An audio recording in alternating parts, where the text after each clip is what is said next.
Yesterday, British Prime Minister Tony Blair announced a troop drawdown for the British forces in Iraq from 7,100 down to about 5,000 over the next couple of months. For those of you who've been watching the news closely in Iraq, this is not new news. In November of last year, the British Secretary of Defense said that this was coming. He didn't offer specifics. He said that the British forces would draw down by several thousand in 2007, and we're going to see that unfold over the next couple of months. What does this mean for the security in southern Iraq? First, I think it means that we're going to see an uptick in some violence in southern Iraq.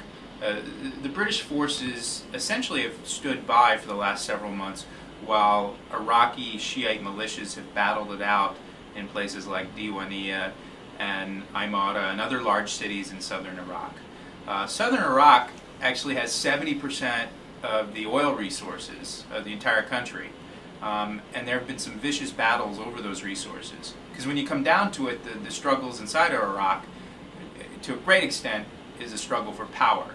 And that power comes from money and guns. Who controls the money and the guns? And I think you're going to see a slight uptick in the intra-Shiite violence in the south.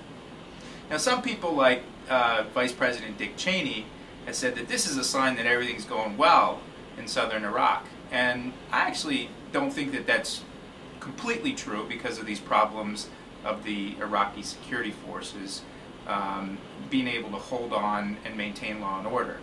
Who's really running the place? It's the militias and others.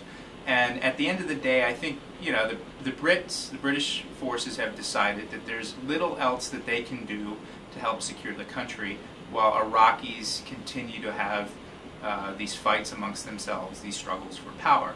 And I think this is a pragmatic move on the part of the British government to draw down their already small presence and try to motivate the Iraqis to take control of their own affairs.